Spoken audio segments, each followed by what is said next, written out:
Starlink represents one of the most ambitious engineering projects in modern history, aiming to blanket the Earth in high-speed connectivity. To understand how this system actually functions, we cannot look at it through a single lens.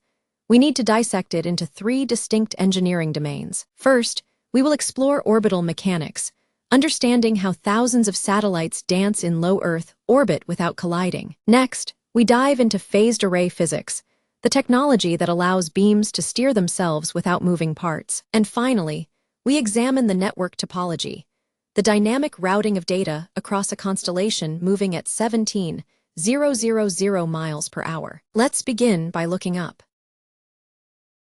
To understand why low Earth orbit satellites like Starlink are necessary, we first need to address the limitations of traditional internet satellites. Traditional satellites orbit in geostationary orbit, nearly 36,000 kilometers away from the Earth's surface. Even traveling at the speed of light, the signal has to travel a tremendous distance up to the satellite and back down to the user.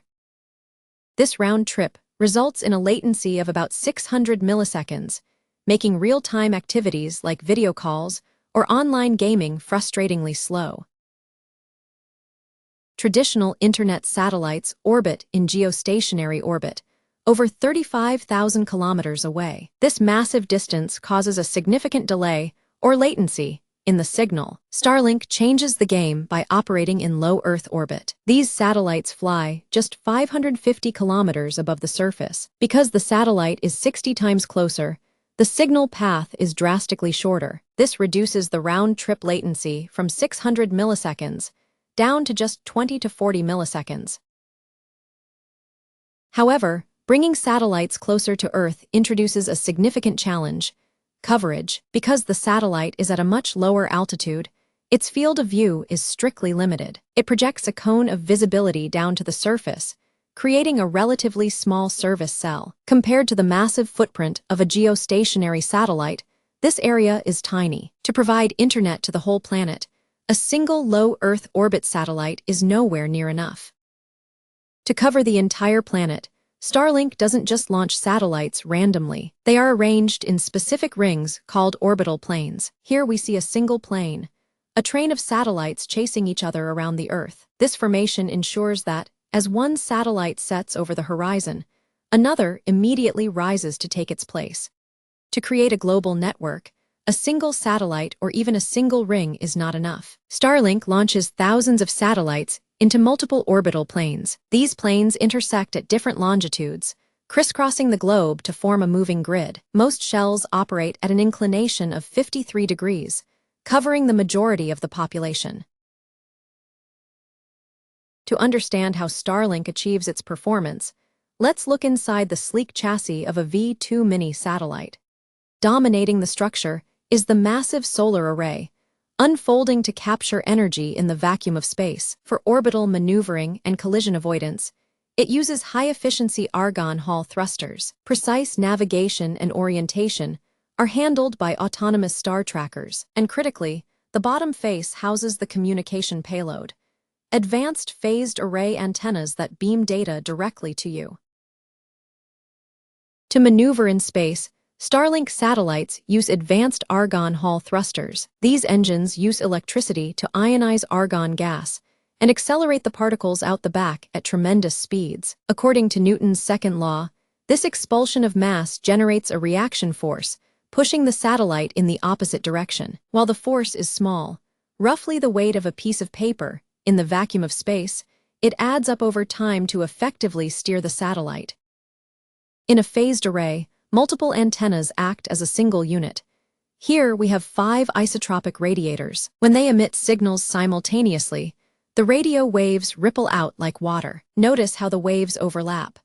Along the center, the peaks align perfectly, creating a strong wavefront moving straight down.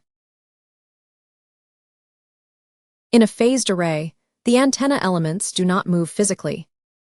Instead, the beam is steered electronically by creating a constructive interference pattern. By delaying the signal emission for each subsequent element, the wavefront is effectively tilted. The magnitude of this phase delay determines the steering angle, as shown on the graph.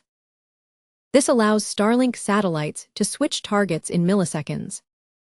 Starlink satellites are equipped with specialized antennas that operate on different radio frequency bands to manage data traffic effectively. The large flat panel arrays primarily use the Ku band, typically between 12 and 18 gigahertz. This spectrum is optimized for communicating directly with user terminals on the ground. Separately, the Ka-band antennas, operating at higher frequencies from 26 to 40 gigahertz, handle the high bandwidth connections to ground gateways and the internet backbone. The user terminal, often called dishy, is a marvel of integrated engineering. Beneath its smooth weatherproof cover lies a sophisticated phased array antenna. If we zoom in to the microscopic structure, we find a dense hexagonal grid containing over 1,000 individual antenna elements. This array mirrors the satellite's technology, enabling it to steer the beam electronically without any mechanical movement. On the ground, the user terminal, affectionately known as dishy, monitors the sky. As a satellite rises above the horizon and enters the field of view, the terminal establishes a connection. Using its phased array, the dish steers the radio beam electronically, tracking the satellite's movement instantaneously without any moving parts. This allows for a continuous, high-speed link even as satellites fly by at 17,000 miles per hour. Starlink's initial architecture is often described as a bent pipe relay system. Data signals travel from your user terminal up to the satellite passing overhead. The satellite acts like a mirror, bouncing the signal immediately back down to a nearby gateway. This gateway is physically connected via fiber optics to the internet backbone. The response data travels the exact same path in reverse, completing the connection. However, a single satellite has a physical limitation. To bridge a connection, it must have a direct line of sight to both the user terminal and a ground gateway station simultaneously. If the gateway is over the horizon, the signal path is blocked by the Earth itself, and the connection cannot be established. To overcome the range limitations of ground stations, Starlink satellites utilize inter-satellite links. Using laser beams, satellites can transmit data directly to one another in the vacuum of space. This capability creates an optical mesh network, allowing data to hop between satellites at the speed of light. This mesh allows connectivity even over oceans or regions without nearby ground infrastructure. To understand the advantage of Starlink's laser links, we must compare the speed of light in different mediums. In the vacuum of space, light travels at its maximum possible speed, c. Inside a fiber optic cable, light bounces through glass, slowing it down by a refraction index of about 1.5. Let's race them over the same distance. Notice how the light in the vacuum pulls ahead significantly compared to the signal trapped in glass. This means signals in space travel roughly 47% faster than in fiber optic cables. Over long distances, like crossing an ocean, this physical speed limit becomes the defining factor for latency. To understand the real-world impact, let's visualize a data route across the Atlantic. From New York to London, traditional fiber optic cables run along the ocean floor. Because light travels about 30% slower in glass than in a vacuum, and the cables often wind around undersea geography. The round-trip latency for this distance usually clocks in around 76 milliseconds. Now, let's look at the Starlink route using inter-satellite links. The signal beams up to a satellite, zips across the constellation via lasers at the speed of light, and beams down. By traveling through the vacuum of space and taking a straighter path, latency drops significantly to around 50 milliseconds. In a standard network, physical cables don't move, but Starlink is a dynamic mesh in the sky. Satellites are constantly flying at 17,000 miles per hour. As they cross orbital planes, the laser links connecting them must instantly break and reform with new neighbors to maintain the data path. This creates a constantly shifting network topology that requires automated, split-second routing updates.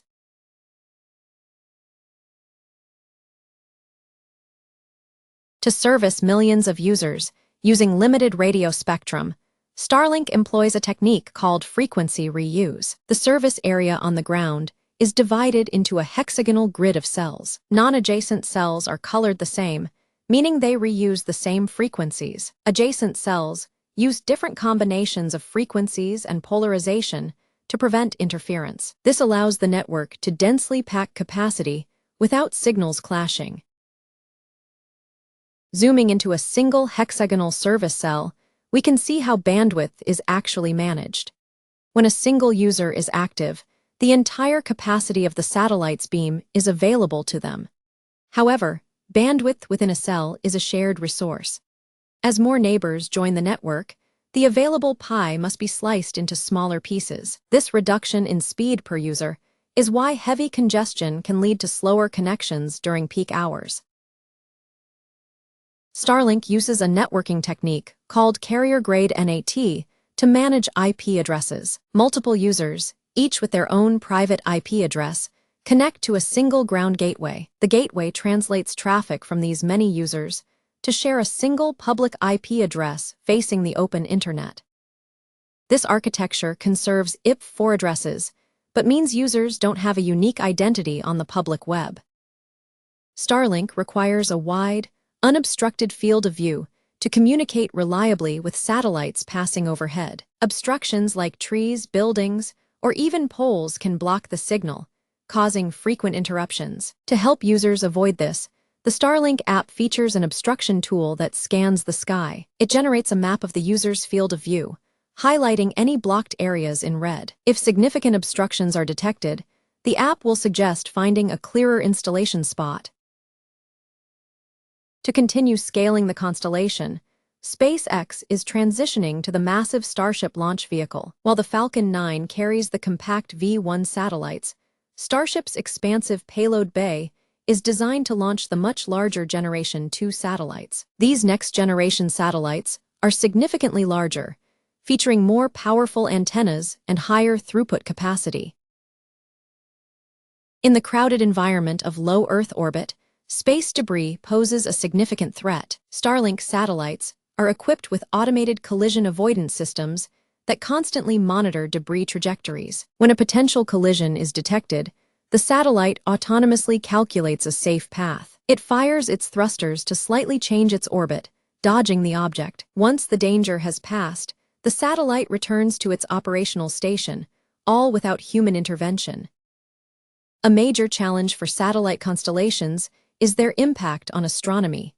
Sunlight reflecting off the chassis can create bright glare visible from the ground. This reflective behavior is characterized by the bidirectional reflectance distribution function, or BRDF, which describes how light scatters off a surface. To mitigate this, SpaceX developed dielectric mirror films. These are applied to the satellite's nadir-facing surfaces. This material modifies the scattering properties, directing sunlight away from the Earth and significantly reducing orbital brightness. To consolidate everything we've learned in this series, let's pull back and view the Starlink ecosystem as a single, integrated symphony. High above, we have the orbital shell. This isn't just a collection of isolated mirrors, it is a dynamic mesh. Through these laser intersatellite links, data moves at the speed of light in a vacuum, forming a space-based backbone that circles the globe. On the ground, the topology is anchored by two key players: you, the user, and the ground gateways that bridge the gap to the terrestrial internet. Now, follow a single packet of data. It beams up from your terminal, skips across the orbital grid, bypassing obstacles on the ground, and dives down to a local gateway, instantly connecting you to the global fiber backbone. And remember, this entire geometric dance happens while the satellites themselves are hurtling through space at 27,000 kilometers per hour. This seamless handover, from ground to space and back again, is what creates the illusion of a stationary, wired connection from the sky.